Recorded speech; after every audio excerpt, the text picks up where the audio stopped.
émission Père des Tardicés. Une émission réalisée par les enfants et pour les enfants. Dans cette émission, vous suivrez des prestations de chorale d'enfants, des chants, des conseils sur la santé, une prédication et pour terminer, une séance de bricolage. Restez scotchés en notre compagnie et que Dieu vous bénisse.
Bienvenue chers amis, je suis encore heureuse de vous revoir nombreux. Aujourd'hui, nous abordons I dans notre série Célébration. La lettre I représente l'intégrité.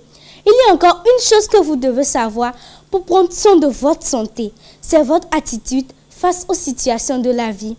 Une chose dont nous avons tous besoin pour construire un corps sain et un esprit sain est une bonne attitude. L'honnêteté et la responsabilité sont des éléments importants de cette attitude. Un enfant honnête ne va pas tricher à l'école. Un enfant responsable va chercher toujours à réparer une faute ou à tenir son engagement.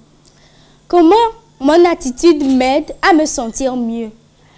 Les personnes malhonnêtes ou irresponsables tombent tellement malades plus souvent que ceux qui sont honnêtes et responsables. Suivons l'histoire de Daniel.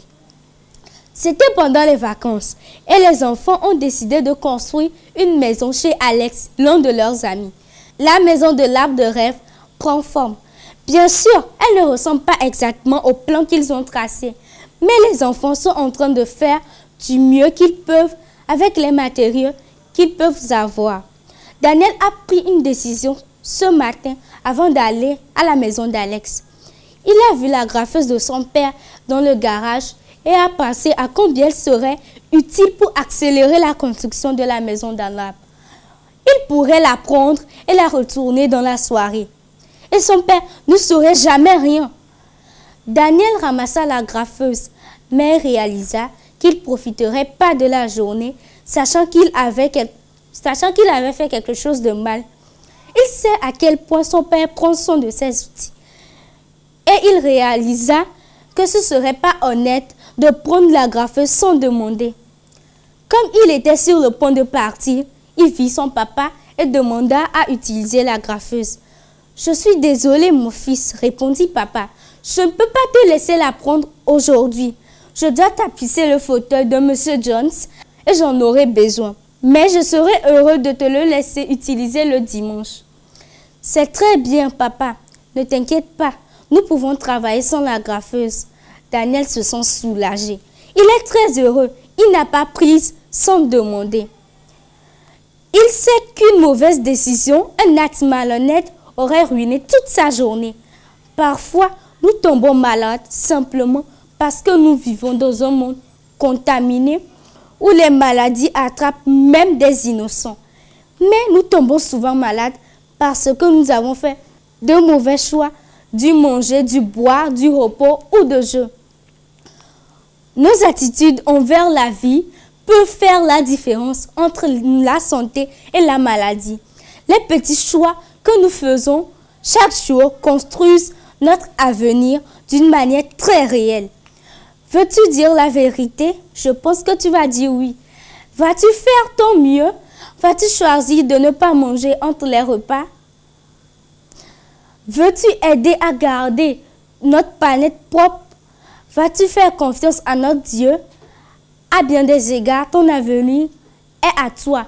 Que ferais-tu? Ma promesse. L'attitude n'est pas ce qui m'arrive, mais comment je choisis de me sentir. Je dois améliorer mon attitude. Je dois être toujours honnête et gentil. Si je veux appliquer mes idées pour ma santé, le corps que je construis sera très bien en forme avec l'aide de Dieu. Je promets de prendre soin du magnifique don de la vie qu'il m'a donné. Je vous invite à faire comme moi. Que Dieu vous bénisse. Revenez demain pour suivre la leçon O qui représente l'optimisme. Bye bye. Quand tout est sombre, que tout se couvre d'ombre, que mes yeux ne voient quoi que ce soit. Je ne crains rien, car Jésus tient ma main et il demeure en moi. Je ne crains rien, il tient ma main et veillera sur mes deux mains. Plus de soucis, sa paix me suit. Je ne crains rien avec Jésus. Quand les demain m'apparaissent incertains et que la peur se saisit de moi,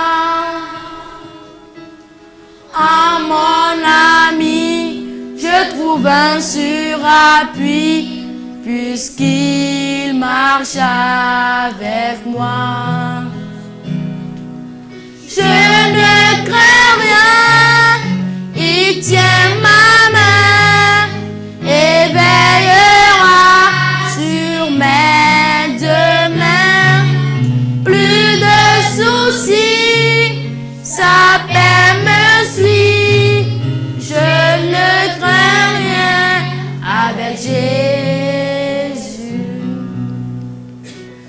Jésus sait tout, Jésus contrôle tout. Jamais il ne m'abandonnera. Oui, je dépose à ses pieds toutes choses et il s'en chargera.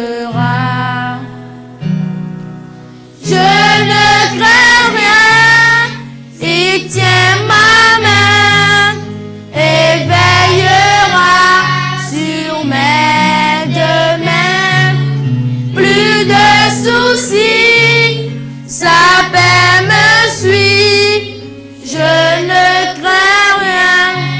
avec Jésus. Salut les amis. Salut. Je suis très heureux de vous voir ici présent. Nous avons une histoire palpitante à vous raconter. Elle s'intitule « Seul contre le géant ». Avez-vous déjà rencontré quelqu'un de vraiment grand? La plus grande personne que j'ai vue était mon professeur. Il était tellement géant que nous les élèves, nous avons peur de lui. Voici la photo d'un très grand garçon du nom de Ring Quartz. Il vit au Soudan en Afrique. Lorsque Ring n'avait que 15 ans, il mesurait déjà 2,50 m. Remarquez de combien il dépasse ses camarades. Je me demande combien il va mesurer lorsqu'il aura fini de grandir. Une autre très grande personnage s'appelait Robert Wadlow. Cette photo nous montre Robert à l'âge de 13 ans. Il mesurait 2,20 m. Sur la photo, il se tient à côté d'un homme adulte. Lorsque Robert est né, il avait la taille d'un bébé normal. Mais il a grandi très vite. À l'âge de 6 mois, il pesait plus de 13 kilos. C'est le poids d'un enfant de 2 ans. Lorsque Robert a atteint l'âge de 8 ans, il mesurait 1,80 m. Mais Robert a continué de grandir. Voici une photo de Robert à l'âge de 20 ans. Et est debout à côté d'un garçon d'hôtel. Les gens d'hôtel ont dû mettre 2 lits bout à bout pour coucher Robert. Lorsque Robert cessa enfin de grandir, il mesurait 2,70 m. Il pesait 222 kg. Il était trop grand pour se tenir debout dans une maison normale. Robert Wadlow était très grand, mais il était également gentil et aimable. Il aimait surtout sa maman. Les gens le surnommaient le gentil géant. Les géants ne sont pas toujours gentils. Au temps de la Bible, les géants étaient souvent féroces et cruels. Même les soldats très braves avaient très peur des géants. Si une armée possédait 1 ou 2 géants dans son armée, elle était presque vainqueur. Un peuple de la Bible s'appelait les Philistins. Les Philistins avaient un géant dans leur armée. Il s'appelait Goliath. Goliath mesurait plus de 3 mètres. Il portait une épée immense et une lance. Goliath était revêtu d'une armure épaisse et solide. Aucune flèche, aucune lance ne pouvait la transpercer. Goliath avait une armure qui recouvrait même sa tête. Seule une toute petite partie de son visage n'est pas recouverte. Goliath était méchant et cruel. Il haïssait Dieu. Il voulait blesser et tuer le peuple de Dieu. L'armée des Philistins dressa son camp sur une colline. Et le peuple de Dieu, les Israélites, campa sur une autre colline. Chaque jour, Goliath mettait son armure. Il prenait son épée et sa lance. Puis il descendit dans la vallée, entre les 2 collines. Il hurlait en disant: « Choisissez un homme parmi vous, qu'il vienne et qu'il se batte contre moi. S'il me bat, nous serons vos esclaves. Mais si je le tue, vous serez nos esclaves. » Les Israélites tremblaient de peur. Même le roi avait peur.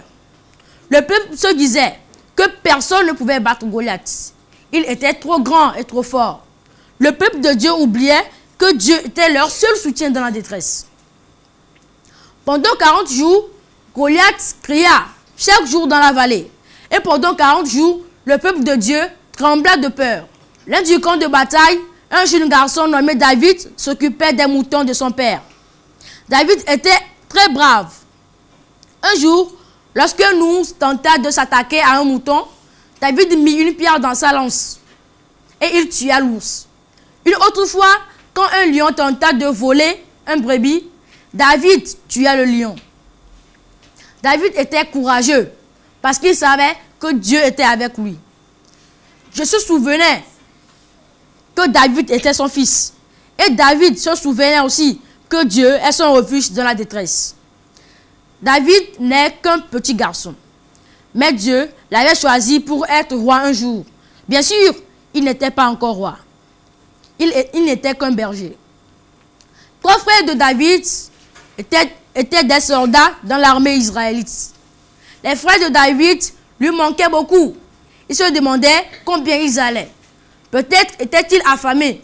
Peut-être avaient-ils été capturés par les Philistins? Peut-être même qu'ils étaient morts. Un jour, le père de David l'appela. Il dit, j'ai de la nourriture à faire parvenir à tes frères. J'aimerais que tu la leur apportes. Reviens ensuite me dire comment ils se portent. David était très heureux d'entreprendre le voyage. Tôt le matin, David partit. Il marcha longtemps sous le chaud soleil. Finalement, David arriva sur le champ de bataille. Il commença à chercher ses frères. Il courut ça et là, dans les rangs des soldats. Enfin, il trouva ses frères. David était si content de les voir. C'était à ce moment qu'une voix terrible se fit entendre dans la vallée. Cette voix prononçait des jurons horribles contre Dieu et son peuple. David, regardant dans la vallée, il vit un immense géant. Le géant s'avançant d'un pas. La terre se mit à trembler sous ses pas. David demanda, « Qui est-ce » Un soldat lui répondit, « C'est Goliath. Cours avant qu'il ne te tue. » David regarda autour de lui. Tous les soldats d'Israël battaient en retraite en une direction de leur tente. David cria, « Attendez, pourquoi le laissez-vous vous insulter ainsi? Pourquoi avez-vous peur ?» Quelqu'un apporta les paroles de David au roi Saül. Le roi envoya chercher David. David dit au roi Saül, « Dieu est plus fort que ce géant. Si personne ne veut se battre contre lui, moi j'irai. » Le roi Saül n'en croyait pas à ses oreilles. Il dit à David, « Tu n'es qu'un enfant. Qu'est-ce que tu sais faire? Tu crois que tu peux battre ce géant? » David lui répondit, « Le Seigneur m'a aidé à tuer un ours et un lion. Je suis sûr qu'il peut me délivrer de ce méchant Philistin. » Le roi décida de laisser David tenter sa chance. Au début, le roi Saül voulait faire porter une armure à David, mais elle était trop grande et trop lourde pour lui. David dit, « Je n'ai pas besoin d'une armure. Le Seigneur est ma force et mon bouclier. Amen. » Amen. David descendit dans la vallée. Il arriva à un ruisseau. Il s'agenouilla et choisit 5 petites pierres rondes et polies. Puis, il s'avança vers le géant Goliath. Quand Goliath vit David, il devint rouge de colère. Il hurla, « Que fais-tu? Me prends-tu pour un chien? Viens ici, gamin. Je vais te tuer et donner ta chair à manger aux oiseaux. » David continua de s'approcher du géant. Il répondit, « Tu marches contre moi avec une épée et une lance, et revêtu d'une armure. Mais moi, je marche contre toi au nom de l'Éternel des armées. Amen. » Amen. Les soldats philistins éclatèrent de rire. Ils savaient qu'un petit garçon ne pouvait vaincre Goliath. Les soldats israélites tremblaient. David allait sûrement se faire massacrer, n'est-ce pas? Ils se demandaient ce qui allait arriver. Après, peut-être qu'ils allaient tous devenir des esclaves. Mais David n'avait pas peur. Il dit à Goliath, « Le Seigneur n'a pas besoin d'épée et de lance. Il me donnera la victoire au nom de Jésus. » C'est trop pour Goliath. Il rougit de colère. Il saisit sa lance. Il la pointa vers David et courut en sa direction. Mais David ne s'enfuit pas.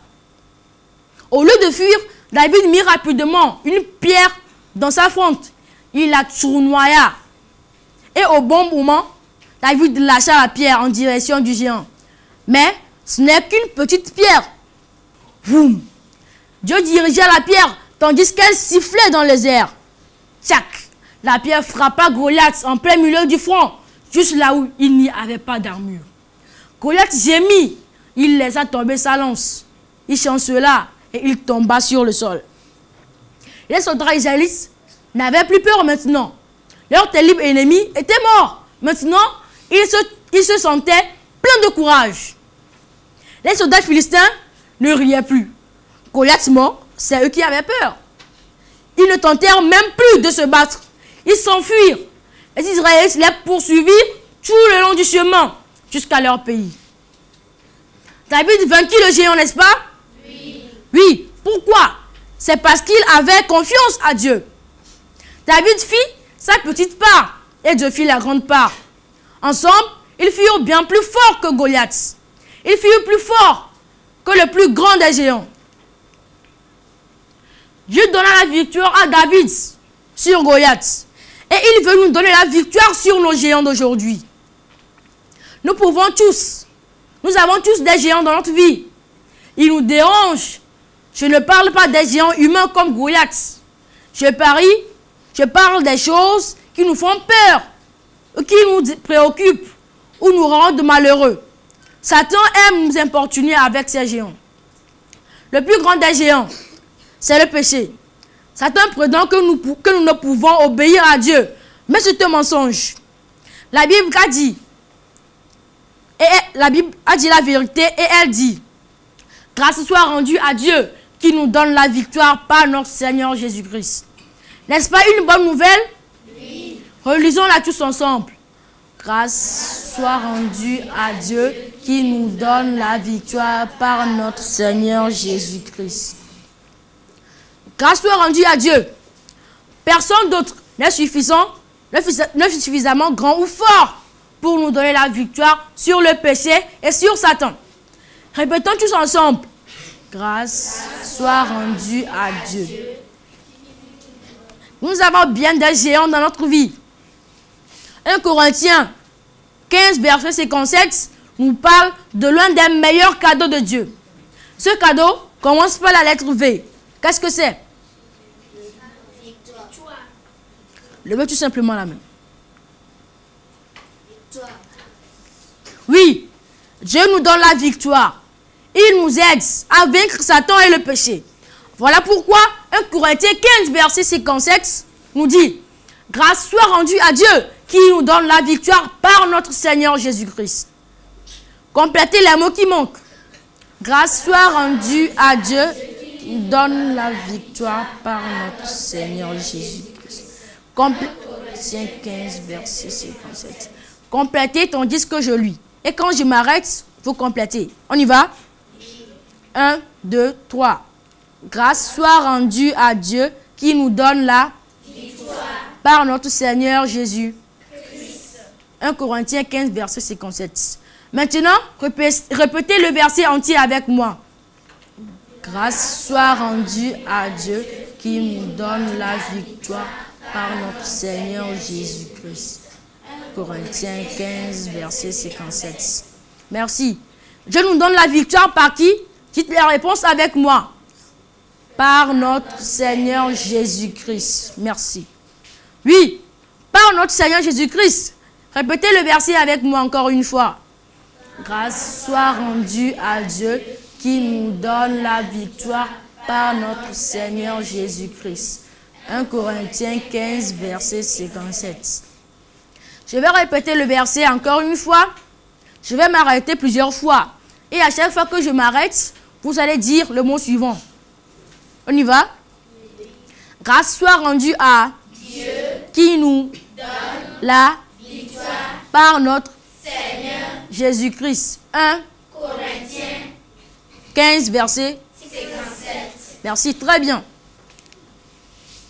Ce verset merveilleux est plein d'espérance. Voici les premières lettres de chaque mot du verset. Vous allez vous en servir pour répéter le verset entier encore une fois. Grâce soit rendue à Dieu qui nous donne la victoire par notre Seigneur Jésus-Christ. 1 Corinthiens 15, verset 57. Je souhaite que vous vous rappeliez chaque jour que Dieu nous donne la victoire. Répétez-le avec moi. Jésus me donne la victoire. Maintenant, répétons le verset sans aucune aide. J'espère que nous avons tous mémorisé. On y va. 1, 2, 3. Grâce soit rendue à Dieu qui nous donne la victoire par notre Seigneur Jésus-Christ. 1 Corinthiens 15, verset 57. Merci beaucoup. Croyez-vous que Jésus va vous donner la victoire sur le péché, sur Satan? Oui. Oui, sans aucun doute, sans aucun doute. Lorsque nous lui donnons ce cadeau, il est si heureux de nous l'accorder. C'est ce que nous dit 1 Jean 5, verset 14. Répétons ce verset ensemble. Nous avons auprès de lui cette assurance que si nous demandons quelque chose selon sa volonté, il nous écoute. 1 Jean 5, verset 14.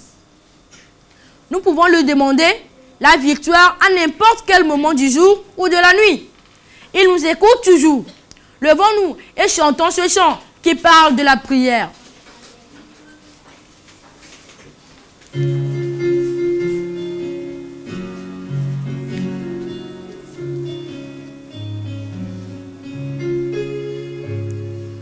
Nous avons auprès de lui cette assurance que si nous demandons quelque chose selon sa volonté, il nous écoute. Il nous écoute si nous demandons quelque chose selon sa volonté. Nous avons auprès de lui cette assurance que si nous demandons quelque chose selon sa volonté, il nous écoute. Il nous écoute si nous demandons quelque chose selon sa volonté. Merci, vous pouvez vous asseoir. Le géant Goliath était très grand et effrayant. Il hurlait sur les soldats d'Israël. Il leur disait des choses dures et désagréables. Les Israélites étaient l'armée de Dieu, mais ils avaient peur. Ils se disaient, nous sommes trop faibles. Dieu ne peut nous sauver d'un si grand géant et nous allons tous mourir. Satan fait la même chose avec nous aujourd'hui. Il nous dit, tu es méchant. Dieu ne peut jamais te sauver. Bientôt, Dieu va te juger. Il va enlever ton nom du livre de vie. Tu as péché et tu vas mourir pour toujours. Mais c'est faux. Il est vrai que nous avons tous péché. Nous sommes tous des pécheurs. Nous avons tous commis des actions mauvaises. Mais Dieu veut nous donner la victoire. Il veut nous sauver du péché. Voilà pourquoi il a envoyé son Fils, Jésus, sur cette terre. Il l'a envoyé pour nous sauver de nos péchés. Jésus veut nous donner un cœur nouveau, qui aime et qui obéisse. Il dit, je vous donnerai un cœur nouveau et je mettrai en vous un esprit nouveau. Dans Ézéchiel 36, verset 26. Nos cœurs anciens sont remplis d'égoïsme et de péché. Ce ne sont pas des cœurs heureux. Jésus nous offre un cœur rempli de bonnes choses. Il va nous donner un cœur rempli des choses qui viennent de son propre cœur. Des choses telles que l'amour, la joie, la paix, la patience et l'obéissance. C'est aussi vrai que nous avons besoin tous d'être jugés. Bien sûr, lorsque Jésus regardera des informations qui nous concernent, il verra tout ce que nous avons fait. Il verra les bonnes et les mauvaises choses que nous avons commises. La Bible dit, car Dieu amènera toute œuvre en jugement au sujet de tout ce qui est caché, soit bien, soit mal. Mais nous n'avons pas à avoir peur du jugement. Nous ne pouvons demander à Jésus de nous pardonner. Nous pouvons permettre à Jésus de nous donner la victoire. Alors, nous n'aurons rien à craindre. Jésus dira à Dieu le Père, je suis mort sur la croix pour payer les péchés de cette fille. J'ai pris tous ses péchés et je lui ai donné ma bonté. Elle peut entrer dans notre royaume. Je lui ai donné la victoire. Ou il dira, j'aime tant ce garçon. J'ai pris la punition de ses péchés. Il m'a demandé de lui pardonner et je l'ai fait. Ses péchés sont partis et à la place, il a ma bonté. Il n'écoute plus la voix de Satan. Je lui ai donné la victoire. Je l'ai sauvé de ses péchés. Nous pouvons le laisser entrer dans notre royaume. N'est-ce pas merveilleux? Oui. Ainsi, quand Dieu nous verra, quand Dieu nous regardera, il ne verra plus nos péchés. Il ne verra qu'à la place la bonté parfaite de Jésus. Il verra la justice du Christ. N'est-ce pas une bonne nouvelle? Oui. N'est-ce pas une bonne nouvelle? Oui. Un peu plus fort. N'est-ce pas une bonne nouvelle? Oui. Oui, c'est vraiment une bonne nouvelle. En fait, c'est ce que nous appelons l'évangile.